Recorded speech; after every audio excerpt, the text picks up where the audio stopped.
Good evening, everyone. We're going to go ahead and start the meeting now. This is the Development Review Commission. I'm Andrew Johnson. Tonight is January 13th, 2026. Welcome to the Development Review Commission hearing. The Development Review Commission is created to hold public meetings and hearings to provide analysis and recommendations to the City Council regarding general land use policies and applications where the Commission has recommendatory power, and to render final decisions on specified applications where the Commission has final decision-making power. The Development Review Commission recognizes that the creation of a desirable environment throughout the city for residents, business, and industry is a prime requisite for the interdependence of land values, aesthetics, and good site planning by promoting harmonious, safe, attractive, and compatible development that is therefore considered to be in the best interest of public health, safety, and general welfare. Any person aggrieved by a final decision of the Development Review Commission may file an appeal to the City Council within 14 calendar days after the Development Review Commission has rendered its decision. Development Review Commission recommendations to City Council are not final decisions. Tonight with us on the Commission, on my far right, we have Commissioner Stefan Richter, Commissioner Larry Tom, Vice Chair Michelle Schwartz. To my far left, Commissioner Joe Forte, Commissioner Linda Spears, and Commissioner Barbara Lloyd. Tonight with us from staff, we have Jeff Tamalevich, Ryan LeVake, Michelle Dalkey, Karen Stovall, Robert Mancelio, Whitney Mayfield, Alex Bosworth, Warren Rivera, Joanna Berry, and Jason Wolf. For those of you come visit us from the public tonight, if you wish to speak on an item, please fill out one of these forms, which are located up here at the front, and hand that to Ms. Berry, and we will hear your comments during the hearing of that agenda item. You'll be given up to 3 minutes to speak, and staff will be monitoring that time. Also, please note that anyone joining us on the WebEx, the chat box is not monitored or moderated. All right, tonight on our agenda, item number 2 is consideration of meeting minutes. 2A and 2B, Development Review Commission study session from December 9th, 2025, and the regular meeting of December 9th, 2025.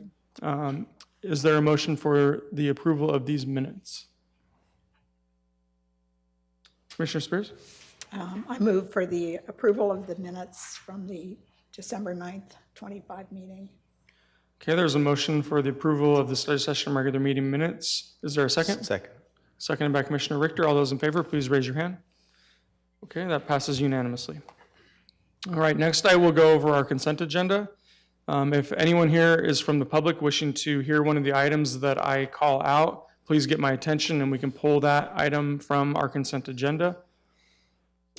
First item is 4A, which is a request to use permit to allow a vehicle service station fuel sales in the CSS zoning district for Quick Corner. Was anyone here wishing to hear that item tonight? Okay, item 4B is request to use permit to allow a fitness center in the GID zoning district for Pure Balance Pilates. Was anyone wishing to speak on that item tonight? Okay.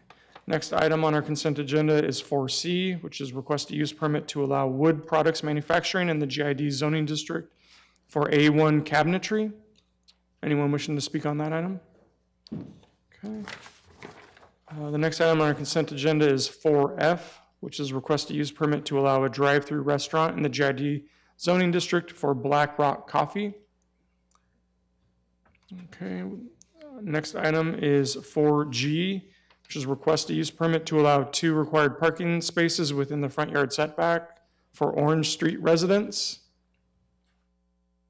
Okay, and then the last item on our consent agenda is item 5B, which is request a general plan projected land use and residential density map amendment from mixed use moderate up to 45 dwelling units per acre to mixed use industrial moderate up to 45 dwelling units per acre, and a zoning map amendment from MU4 to GID on approximately 25 acres for Priest and Alameda.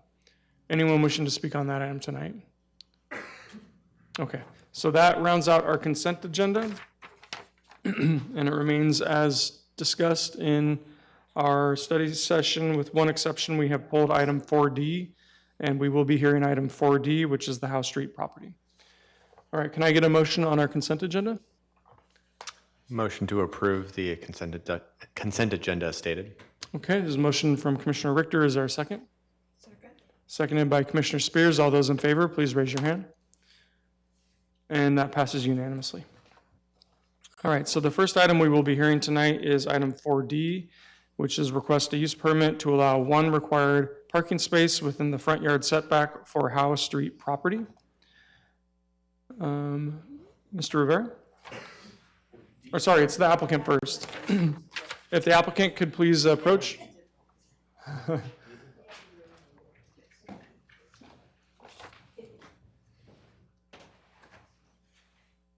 Good evening.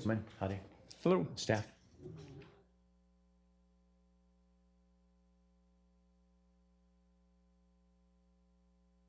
Mariana Olvera. The applicant first, correct? Is this For House Street. the Howe property? House Street. Who are you with? Maybe I'm not correct. I saw my name up there, so I, What was your name? Mariana Olvera. Oh,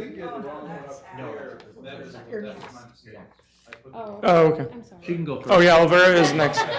You're actually next. So no, you're first. Thank you. It's the House Street property. Again, welcome, Heidi. Good evening. So do you have a presentation for us? Excuse me? No presentation. No presentation? No. Okay. Would you like to introduce your project to us? I'm not sure what you're asking. I'm sorry. Okay, so you're here tonight and you wish to get a use permit for one Yes, for parking the, space? For the driveway, required parking spot for the setback. Yes, okay. That was it.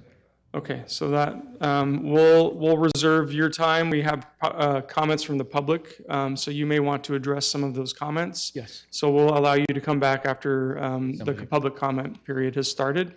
So you're fine, so let's move on to Mr. Rivera, if you'd like to present for us on this project.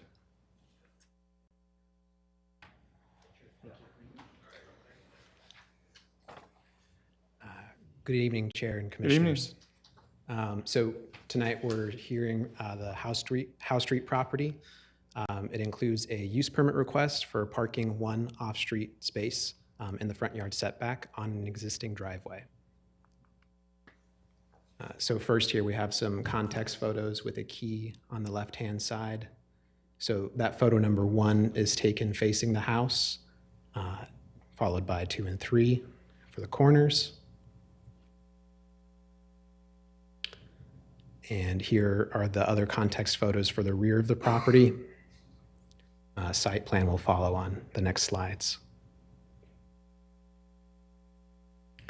And some final context photos showing the yard.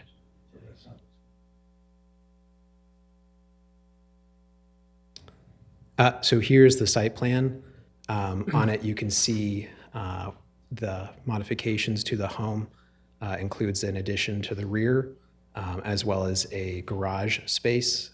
And at the bottom, on the right side of the slide, you can see the proposed driveway parking that is the subject of this use permit.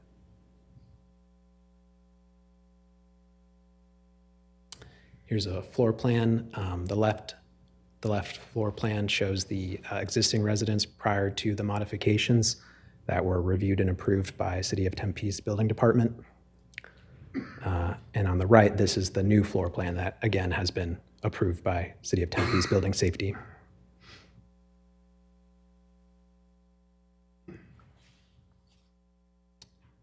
Here are some elevations. Again, this is all out of the study session or the study materials, but also those come from the approved building permit plans.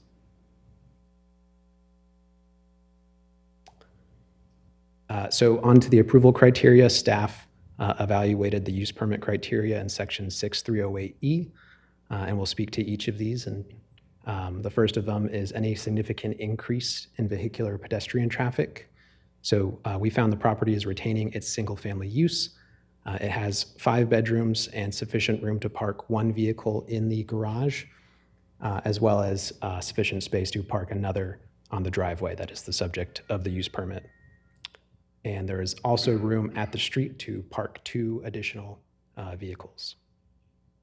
So criteria number 2, nuisance arising from the emission of odor, dust, gas, noise, vibration, smoke, heat, or glare.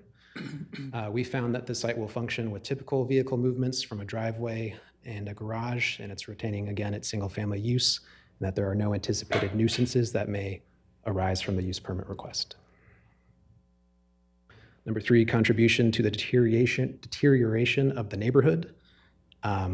So we, again, this use permit request comes to us after the approval of BP 241203, representing an investment in the property while retaining the character of the neighborhood and its single-family use.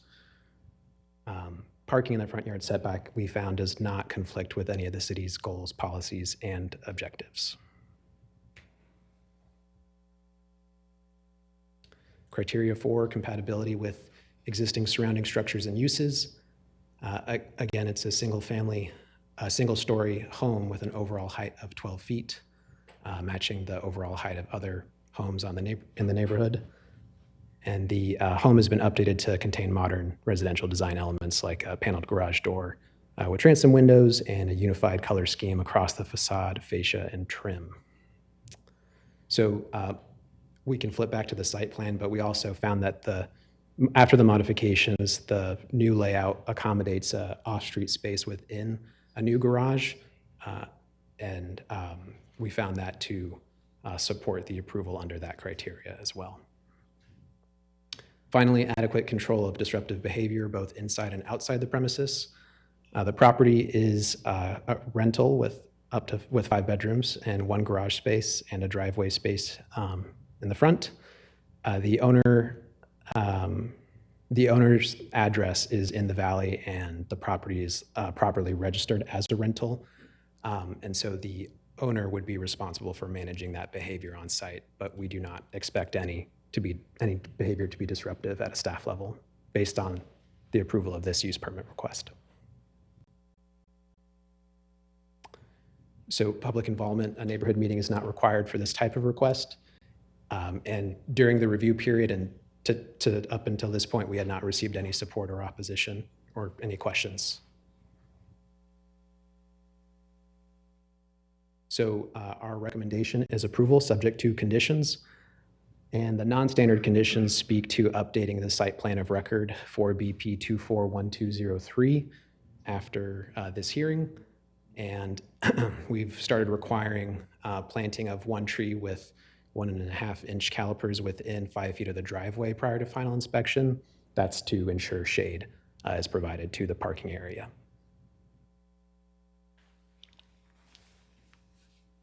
And I'm happy to take any questions. Any questions? Okay, thank you for the presentation. Appreciate it.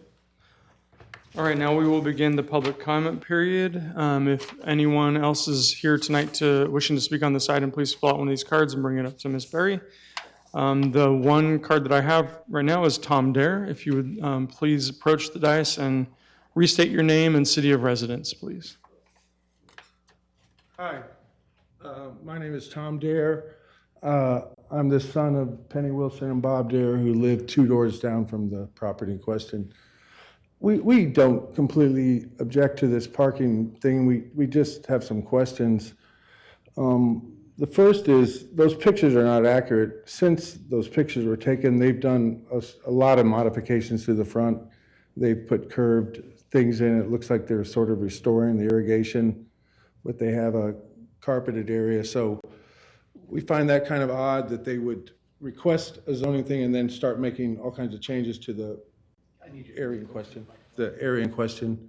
That's one question. The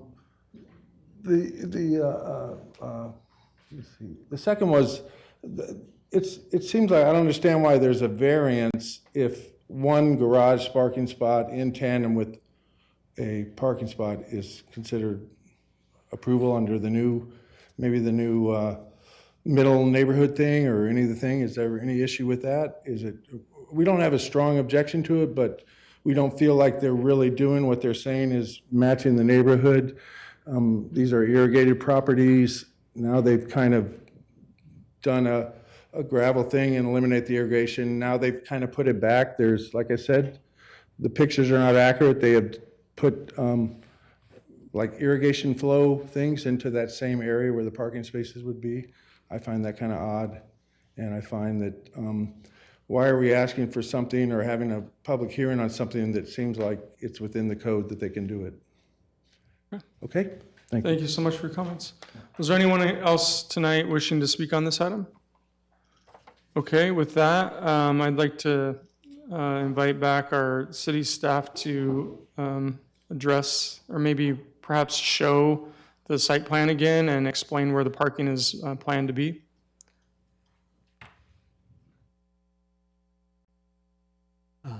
Chair Johnson and Commissioners, I'll flip back to that page. Could have it brought back. Oh, sorry.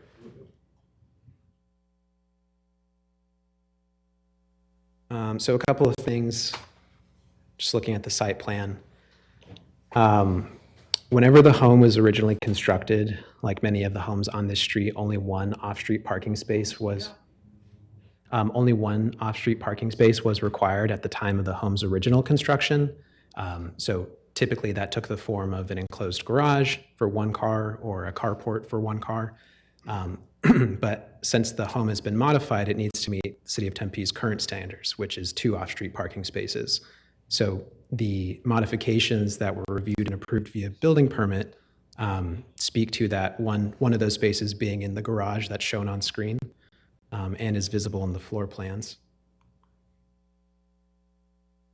On the bottom left of the image on the right.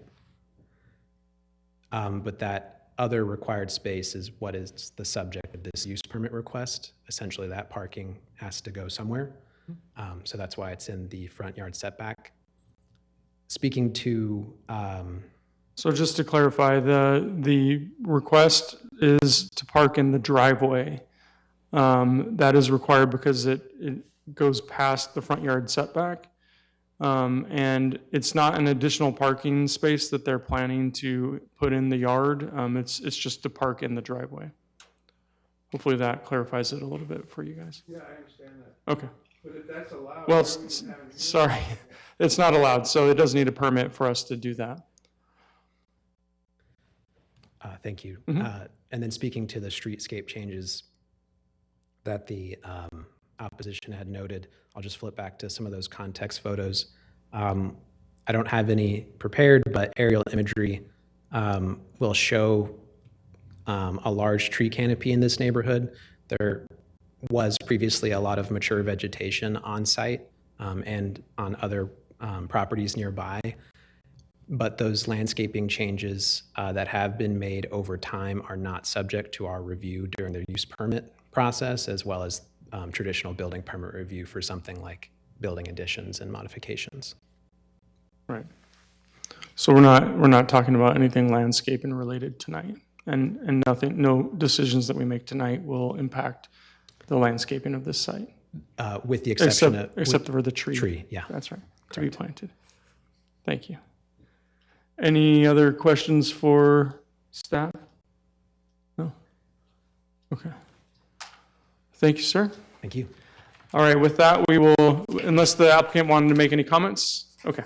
With that, we will close out the public comment period, and I would like to entertain a motion or any other additional comment, discussion. Commissioner Richter? Motion to approve item 4D. Okay, there's a motion to approve by Commissioner Richter. Is there a second? Second. And seconded by Commissioner Spears. All those in favor, please raise your hand. Okay, and that does pass unanimously.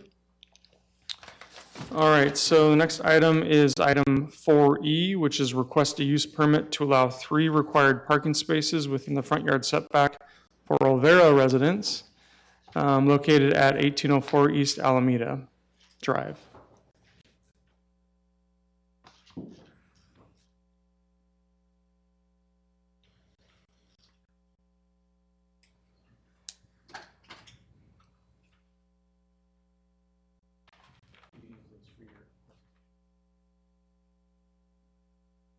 Good evening, everybody.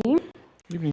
I'm curious how I can get somebody next time to speak on my behalf, because that was a wonderful presentation, and I'm not sure I can do the same, but it was great to hear that. I'm going to try to convey my information as best as I can. I'm a little nervous, but hopefully that We're goes away nice, we're here all soon. nice people here, so. Yeah, you all look very friendly. Thank you. So I am here to apply for a permit use parking or permit for my home located at 1804 East Alameda Drive in Tempe, Arizona, 85282. I am requesting to expand the current driveway to allow for one additional parking space to make it 3 vehicles total. So you said I could use this. Let me try that. Okay. So we have the site plan here. I'm going to skip over this because I think it's a little easier to explain and get a visual of what I'm talking about in this image. So we have my dad's work truck there. The existing driveway, on the left is a sidewalk that I believe was permitted maybe 20 years ago. And then on the north side of my dad's work truck there is where we would want to add the additional space to to park. And so it would go from the existing driveway all the way up to that tree. That's the space we're talking about. I wasn't exactly sure what you guys would know. I've read all of the documents and exhibits and stuff like that, so you've got an extensive knowledge of it, or should I go ahead and explain why I'm submitting? My property was remodeled, and it had a violation on the property because we didn't do the work with permits. So in order to do that, because it does have 7 bedrooms, I needed to apply for this driveway parking spot addition. So this is the very first step in going through getting that approved and then submitting to get my property in code, my property within code. And I prepared also some images that show typical use of driveways around my neighborhood. I currently still live in this neighborhood just a few houses away. Many residents do rely on multiple vehicles due to work, caregiving, multi-generational living, and also shared housing situations. As a result, the need for 3 or more parking spaces has become increasingly common throughout the city. So here this image shows my property, 1804, with a green dotted line, and I don't want to be calling out specific neighbors, so I put the little stars over the numbers, but I just want to show proximity of my home to similar types of needs. So we have parking here, where we've got multiple vehicles because they need it, obviously, like they've got people there that need those vehicles, and they've got such an excessive need that they're parking over their turf. Also, here's another example of the need for driveway space. Another one here who has pavers that have extended out to give themselves, a larger driveway area. New construction, also extremely close to the house, and they've got a beautiful driveway that's nice and big for all of their cars. And those that do not have the 3 vehicle driveways have the need still, but make do with what they have. So this is also fairly common to see around my neighborhood, where there's vehicles that are parked right behind each other, and they take up as much space as they can there. One cul-de-sac over, we have normal single-family houses with work trucks, similar to my dad's truck that was parked in my property, but it's relatively common and normal to see around our neighborhood where we have needs for work trucks and such. Right in front of the house where I'm currently living at on the same street, we do see parking on gravel, parking on the grass. It's common, obviously it's not permitted by the city, but it does happen. And I wouldn't have really noticed or paid much attention to the parking needs but I am now because I'm going through this process. And it seems a little, not difficult, but a little bit frustrating to see how many houses are in violation of the city code for something so simple like parking. And it becomes a little difficult when you do have tensions with neighbors, perhaps online. Social media is what I saw the most, where they have opinions that they're voicing, but some of them might not be incorrect. Like a lot of people think, oh, this is just because of student housing, that they're bringing on a lot of people. But really what I've seen is that it's a lot of my neighbors who are living there as, you know, their primary residents, are also having the need because they just have more vehicles for the various reasons that I mentioned before. Multi-generational housing is a big one. So I just wanted to say that now that I have your attention. But I thank you guys for your time and your consideration and hopefully granting this use permit, because it is the first step that I need to take to get my whole house permitted. And I hope to be able to get that done, working on it slowly but surely. And I've had a lot of guidance from some of the people that work here on the city as to how to make it happen. So thank you. Thank you. Were there any questions for the applicant to start? No? Okay. Thank you. We may call you back up, but thank you for your presentation. Mr. Mansell?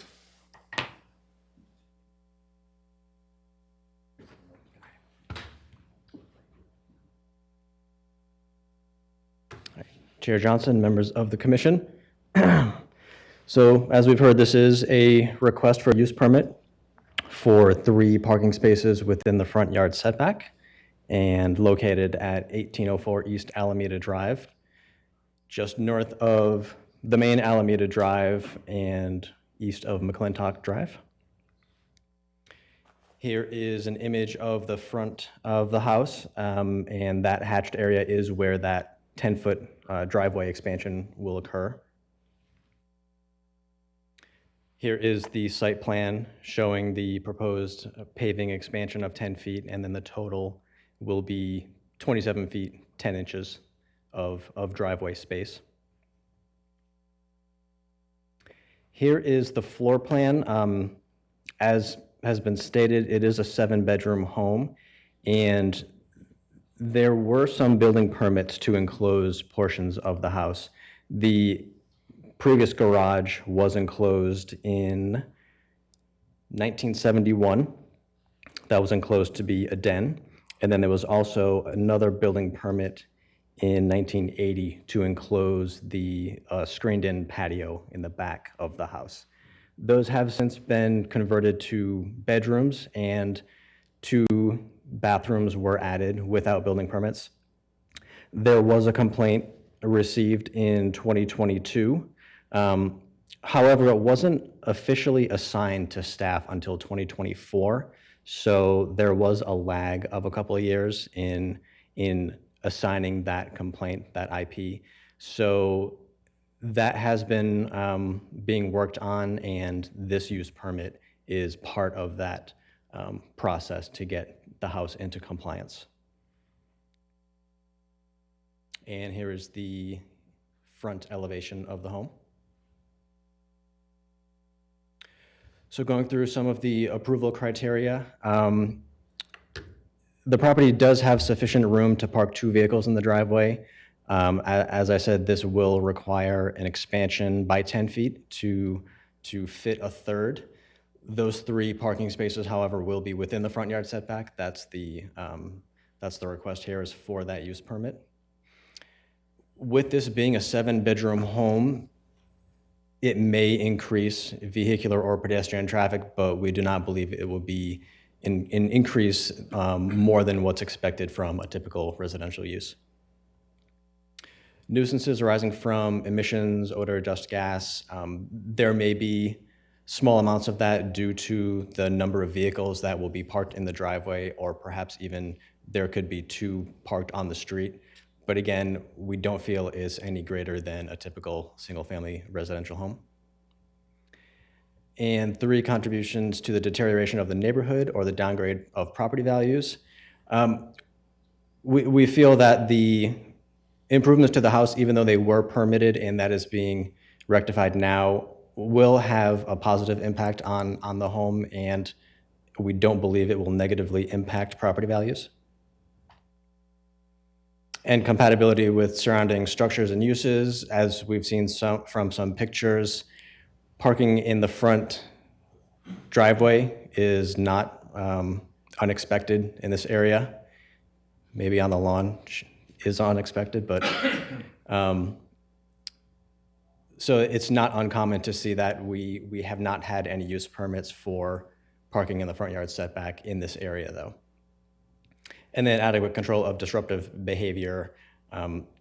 Since this is a registered rental, and this goes back to a condition of approval that was mentioned earlier, that we're putting the responsibility of the on-site behavior on the property owner to monitor that as best that they can, and to enforce the parking needs of the tenants on site. There was not a neighborhood meeting required for this, and to date, I have not received any public comment. And staff recommends approval subject to conditions. There are several conditions here. The first one is the required parking spaces in the front yard setback shall apply to parking located on the site, and parking shall not encroach into the right-of-way. This one is fairly standard for these use permits for parking in the front yard setback. Number 4, the owner shall plant 2 shade trees on the north and 1 on the south side of the driveway, and that is to provide shade for the parking spaces.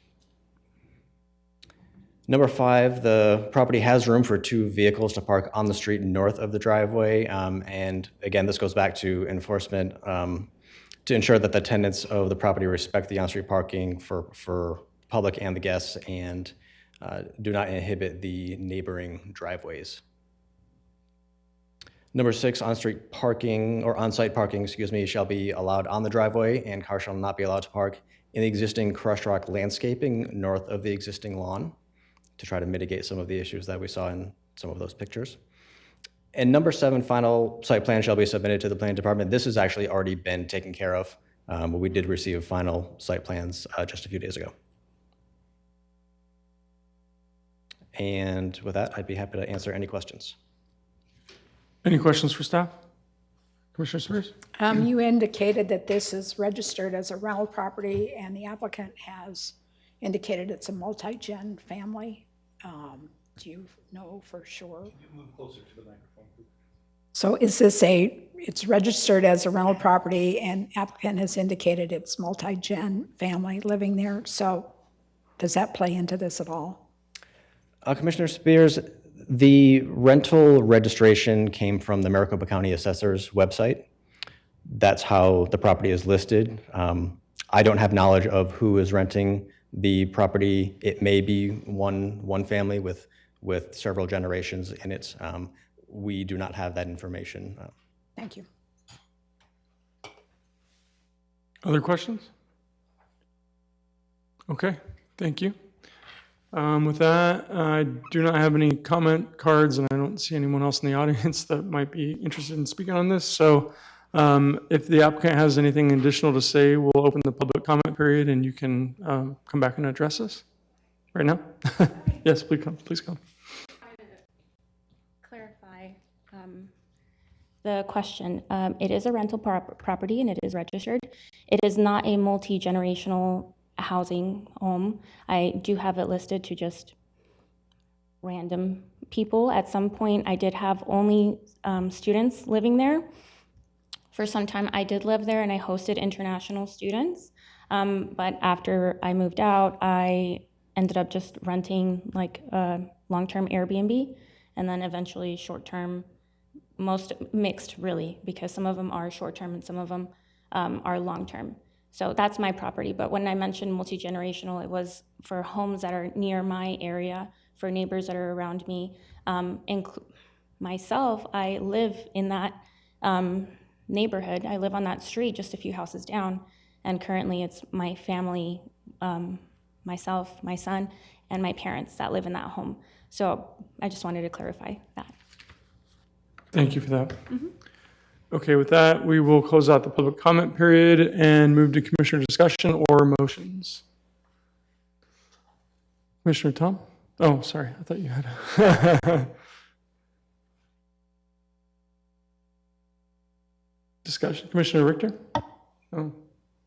Ms. Dalkey, do you have something? Yes, sir. I just wanted to suggest that whoever makes the motion to make sure that the condition number 7 is struck, since that item has already been taken care of. We received that final site plan. Okay. Thank you. Or a motion? Don't all jump at once. Okay. Commissioner Richter? Motion to approve with the removal of condition number 7. Okay, there's a motion for approval from Commissioner Richter which includes the removal of condition number 7. Is there a second? I'll second. Seconded by Commissioner Forte. All those in favor, please raise your hand. Okay, and that passes unanimously. All right, with that, we will move on to item number 5A, which is requested general plan projected land use and residential density map amendment from mixed use high up to 65 dwelling units per acre to commercial, and a zoning map amendment from R4 TOD to CSS TOD on 0.7 acres for Marlette's Garage. Would the applicant please present your case? Oh, the applicant's online?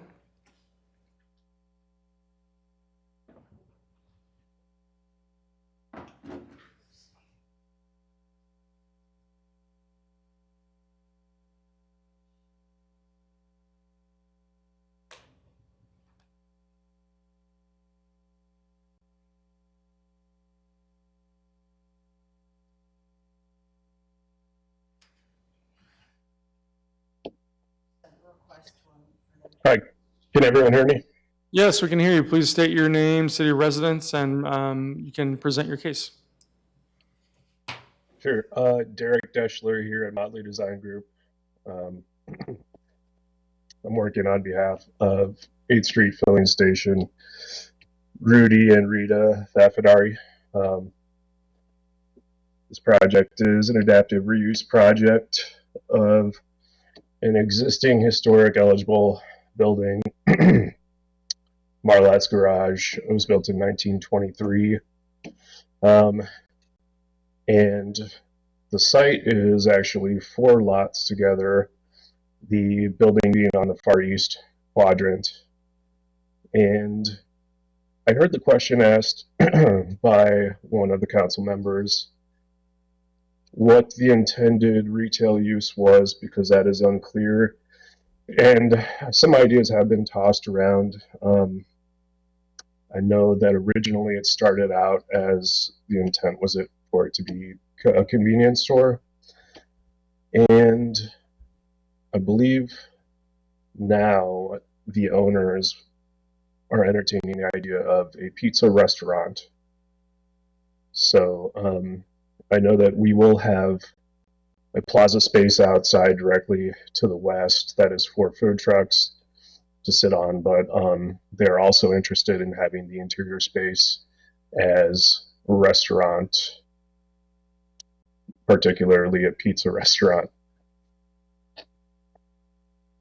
The design intent is to keep the structure as similar as possible to the original. Now, recently we have inspected the facade and the interior structure. The trusses are in bad shape. They are most likely going to need to be replaced, but care will be taken to most likely design them to the same shape and size as the original. And the facade is intended to stay similar look in siding to what is currently there, but new as well. And the roof siding as well, the metal roof will be replaced, as well as it has several holes. So it is our hope that along with the plaza space, the landscape enhancements on the site and upgrades to the overall structure and facade, that it will be welcomed by the community, and it will adhere to the general plan amendments and the general plan. So that was our hope with the project. I know it needs a general plan amendment to adhere to the general plan, and it is our hope that with the open space provided and some of the other amenities, goods to the neighborhood, and landscape enhancements that it will serve as that will qualify.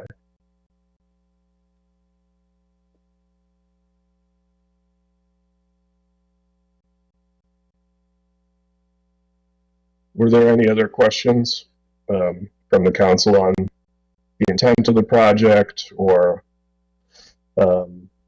what's going into it? Thank you. Thank you for the presentation. Were there any questions from the commission? Commissioner Forte? I wanted to ask if the idea was to cycle the food trucks and just not have a pizza food truck, I guess, if the place is going to be a pizza place. Yeah, I think the intent was to have all different kinds of food trucks present, and hopefully a variety of different foods there to supplement what's happening at the interior. So not everything has been completely nailed down in terms of logistics with the food trucks, timing, etc. But we are leaving that open to some figuring out by the owner. And I think the hope is now that the interior space serves as a good enough anchor that the food trucks can be there, but they don't necessarily have to be there to make this successful. And will there be any kitchens added to the interior? That is a good question. I think there will be adequate space for that if it's necessary. And speaking with Bob Graham here, my boss, and the owners, and it is likely that we will do an interior kitchen with this development. Vice Chair? Yeah, I see that this is listed as historic eligible. Just maybe talk us through any intent you have moving forward with the historic components.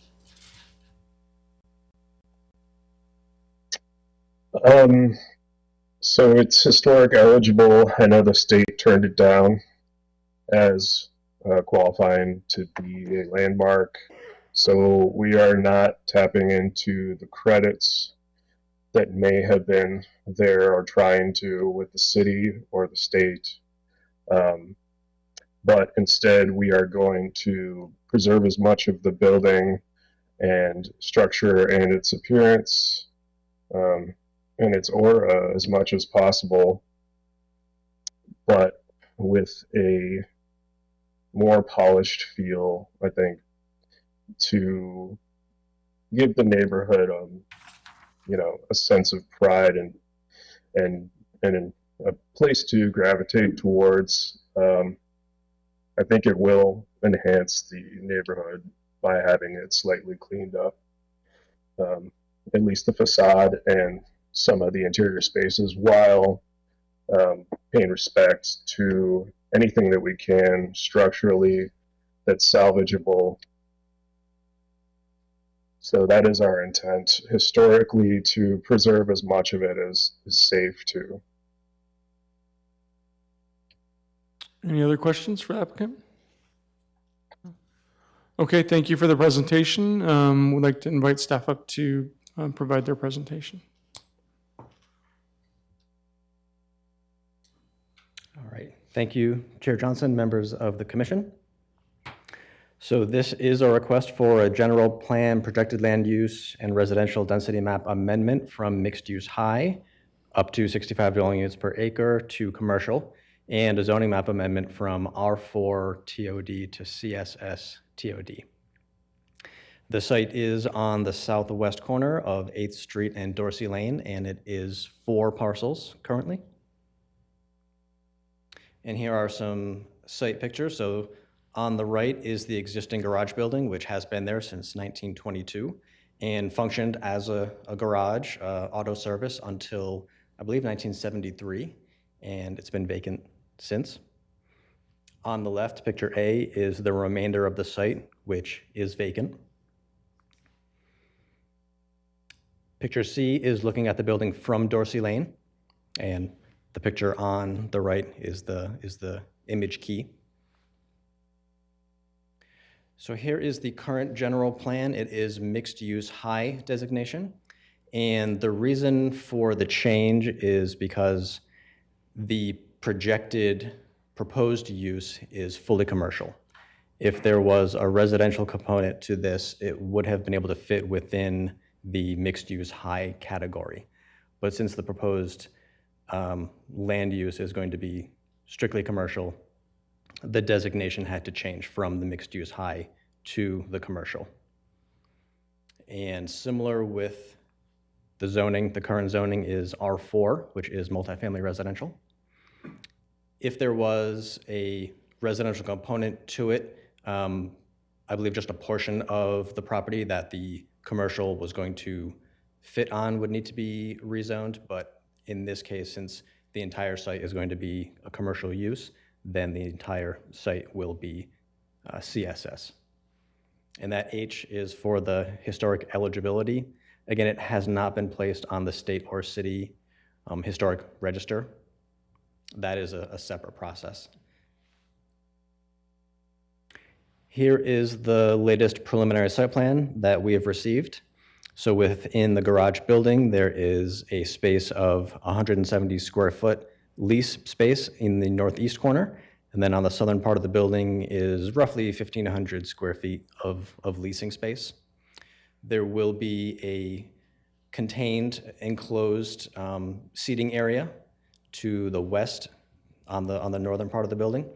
And on the west, on the southern part of the building, will be an open seating area. And then you can see the food truck patio that is going to be there. If this stays as is with the food trucks, once the formal site plan comes in for development plan review, they will need a use permit for those food trucks. That's what we consider outdoor retailing. So if they stick with the food truck patio, then you will see this again for a use permit for that use. Some proposed uses that were mentioned, a small convenience store that would be allowed in CSS without a use permit, a pizza restaurant enclosed in the building would also be allowed without the use permit. It's really the outdoor retailing that would require the use permit. Yeah, Commissioner Spears? If you go back to where you're showing the parking, if in fact that retail space becomes a restaurant, pizza restaurant, whatever, how does that impact parking? It would have to be calculated based on the parking ratio that we have for a restaurant. Currently the site, the way it's shown, is overparked quite a bit based on the size of the garage building. So if a restaurant were to come in, we would have to look at the parking ratios and the square footage that they would be taking up for the restaurant and calculate it that way to get to the required parking spaces. Commissioner Tom? So historically, there had been a garage on the site, correct? Correct. And they took up all 3 of these parcels or just that front parcel? It just took up the existing building. So the non-conforming use is just on that front building? Correct. Okay.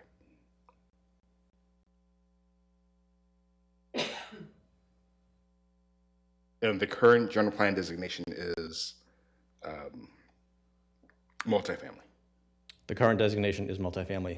For the zoning, the general plan designation is mixed use. Mixed use. High density.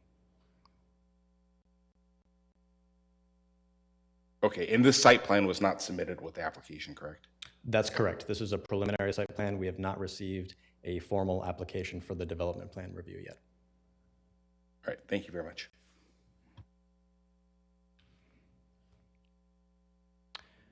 Two neighborhood meetings were held. The one in October was for the zone change. The one in November was for the general plan amendment.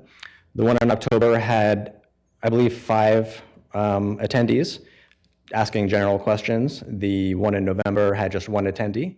And there are reports in your exhibits of those meetings. Staff did receive 1 letter of support from the Citizens for a Vibrant Apache Corridor. In support, they are in support of the redevelopment of this site. And this meets all the approval criteria for the zoning amendment and the minor general plan amendment. And staff is recommending approval subject to conditions. And here are 2 non-standard conditions of approval. This one has to do with archaeological sensitivity, and if there are any findings, then that would have to be reported to the Historic Preservation Office. And this next one concerns the successful completion of the Salt River Pima Maricopa Indian Community Online Cultural Sensitivity Training, and evidence that that was taken should be provided to the Community Development Department and the Historic Preservation Office. And I'm happy to take any questions. Any other questions for staff? Are alcohol sales to be permitted on site? Chair Johnson, that would be allowed in a restaurant. If it's part of the use permit process for food trucks, that would be worked in, but that would be an allowed use in restaurants. Okay. They would have to get a liquor license for that. Right. Okay. Any other questions? Okay, thank you for the presentation. Seeing none, other than alternate Commissioner Redmond in the audience, I don't know if he wants to speak on this item? No? Okay. So we will open the public comment period and then close the public comment period and move on to Commissioner discussion. So discussion or motions, or a motion, I should say. Yes, Commissioner Lloyd? So I just wanted to state to the applicant, part of I'm very happy to see someone doing something with this site. So my only concern was just activating what they're calling the retail portion in the garage so that we don't end up with a parcel that's simply a parking lot for food trucks. It doesn't sound very exciting. So that was just essentially the point that I wanted to make with the vagueness around the retail use in the garage portion. Commissioner Richter? Looks great. I would file a motion to approve, I forgot what item that was, 5A. 5A. Okay. So there's a motion to approve from Commissioner Richter. Is there a second? Second. Seconded by Commissioner Spears. All those in favor, please raise your hand. And that passes unanimously. All right, next, any commission member announcements? No? Okay, city staff announcements? No, Mr. Chairman, we'll just see you at the January 27th meeting. All right, our next meeting is January 27th, 2026. This meeting is adjourned. Thank you all.